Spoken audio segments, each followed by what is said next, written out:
दोस्तों, यूनिवर्स में जितने भी प्लैनेट्स मौजूद है उसमें से लगभग सभी प्लैनेट सूरज के चक्कर लगाते हैं। यानी सोलर सिस्टम में अपने ऑर्बिट की चारों तरफ चक्कर लगाने के बाद सूरज के ऑर्बिट को भी चक्कर लगाना पड़ता है। सभी प्लैनेट के लिए सूरज एक ही होता है, लेकिन अभी कुछ दिन पहले एक ऐसी प्लैनेट की खोज की गई है जिसमें 3 सूरज मौजूद है।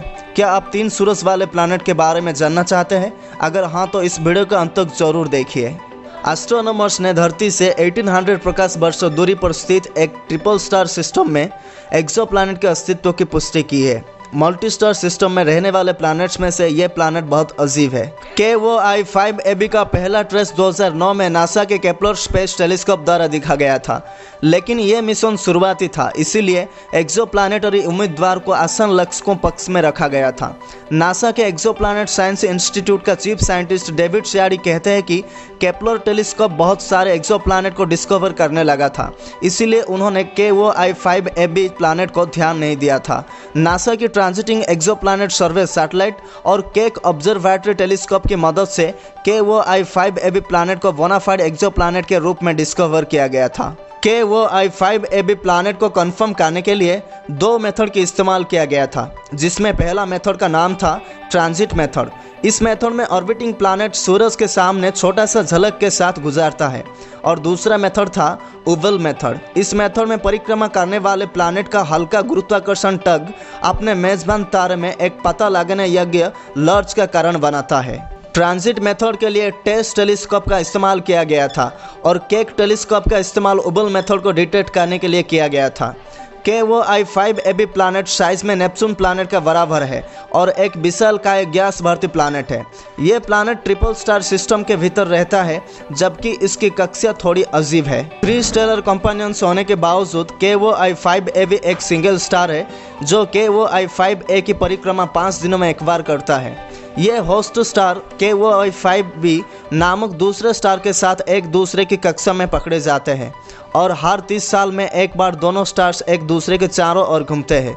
इन दोनों स्टार से बहुत ही दूर रहने वाली स्टार KOI 5C इन दोनों स्टार्स को हर 400 साल में एक बार परिक्रमा करता है। KOI 5AB प्लैनेट के ऑर्बिटल अलाइनमेंट KOI 5B के साथ मैचिंग करता है, लेकिन ये दोनों प्लैनेट सेम ऑर्बिटल प्लेन को शेयर नहीं करते हैं, जो एक अप्रत्याशित परिणाम है। ट्रिपल स्टार सिस्टम में रहने वाले प्लैनेट्स में से ये एक ऐसा प्लैनेट है जिसकी कक्षा तिरछी है। अभी तक मल्टीपल स्टार सिस्टम के बारे में बहुत कुछ सवाल पैदा होता है, जैसे कि मल्टीपल स्टार सिस्टम की प्रॉपर्टीज़ को हम सिंगल स्टार सिस्टम प्रॉपर्टीज़ के साथ कैसे तुलना करेंगे। इस प्रणाली का ज़्यादा विस्तार से अध्ययन करके शायद हम इस बात की जानकारी प्राप्त कर सकते हैं कि ब्रह्मांड कैसे प्लैनेट्स बनाता है। साइंटिस्ट शियाडी और उनके साथियों ने प्लैनेट की ऑर्बिट की मिस अलाइनमेंट का कारण नहीं जानते हैं, लेकिन उनका कार्य सिद्धांत यह है कि KOI 5B ने सिस्टम के विकास के दौरान एक ग्रेविटेशनल स्रोत का विस्तार किया, जो कि KOI 5AB प्लैनेट को पार करते हुए और इसे अपना मेजबान तारे के अंदर घुसने के लिए प्रेरित किया। नासा के अनुसार सभी तारे प्रणालियों में से लगभग 10% तारे ट्रिपल स्टार सिस्टम में शामिल है। बहुत सारे प्लैनेट्स को ट्रिपल स्टार सिस्टम और बाइनरी स्टार सिस्टम में दिखा गया है, लेकिन ऐसे स्टार दुर्लभ है। मल्टी स्टार सिस्टम में बहुत सारे प्लैनेट की मेज़बानी नहीं होती है। इसका मतलब इस सेटिंग में प्लैनेट फॉर्मेशन होने का कंडीशन अच्छा नहीं है। एस्ट्रोनॉमर्स के लिए सिंगल स्टार की तुलना कई स्टार सिस्टम में प्लैनेट को स्पॉट करना कठिन हो सकता है। मिल्की वे आकाशगंगा में 85% से ज़्यादा स्टार्स मल्टीपल स्टार सिस्टम में स्थित है। इस स्टार सिस्टम में बहुत ही कम ऐसे प्लैनेट्स होते हैं जहां पर जिंदा रह सकते हैं। एस्ट्रोबायोलॉजिस्ट को सिंगल स्टार सिस्टम पर ज़्यादा ध्यान केंद्रित करना चाहिए।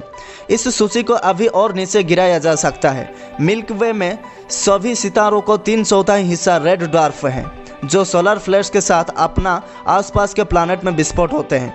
इन कारकों को ध्यान में रखते हुए ये महसूस करना आसान है कि आकाशगंगा में जिंदा रहना दुर्लभ है।